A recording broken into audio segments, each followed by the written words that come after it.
மாண்புமிகு பேரவைத் தலைவர்களே, நான் உண்மையிலேயே இந்த நிதிநிலை அறிக்கையில் பேச வேண்டும். இந்த அரசு தேர்தல் வாக்குறுதிகளை செய்திருக்கிறதா என்பதை சொல்ல வேண்டும்.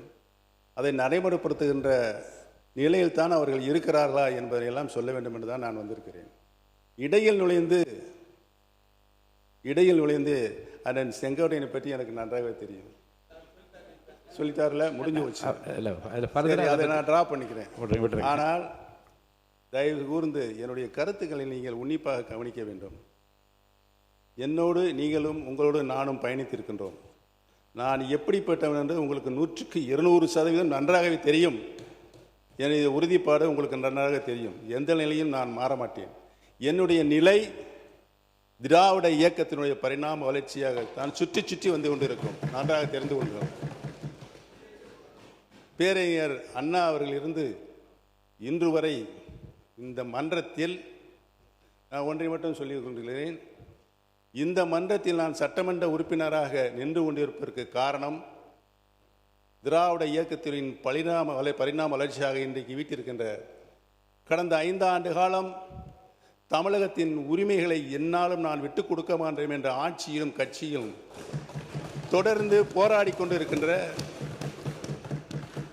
முன்னாள் முதலமைச்சர் கழக தலைவர் அவர்களுக்கு நான் நன்றி சொல்வதற்காகத்தான் என்னுடைய இந்த இதயத்தில் இருக்கின்ற பாயிண்டில் இந்த படத்தை வைத்திருக்கிறேன் என்பதை நான் தெரிவித்துக் கொள்ள கடமைப்பட்டிருக்கிறேன். இதுக்கு முன்னாடி அந்த போராட்டம் சட்ட போராட்டம் உங்களுக்கு நன்றாக தெரியும். இங்கே பாருங்க, நானே இன்னே பாருங்க, மாணவ உறுப்பினர் என்ன பர்சனலாக உள்ள வேண்டாம், தயவுசெய்து என்னை பார்த்து கருத்துக்கள் மட்டும் நீங்கள் சொல்லுங்கள். நான் அலோவ் பண்ணுறேன்.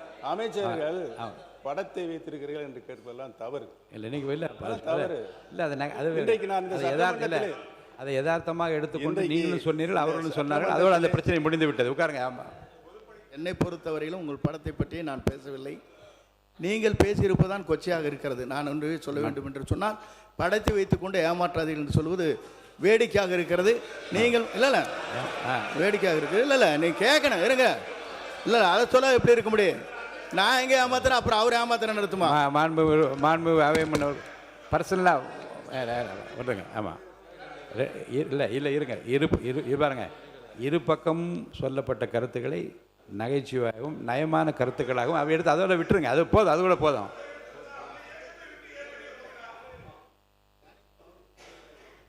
எடுத்துக்கொள்ளுமாறு நான் கேட்டுக்கொள்கிறேன். இந்த இரண்டையுமே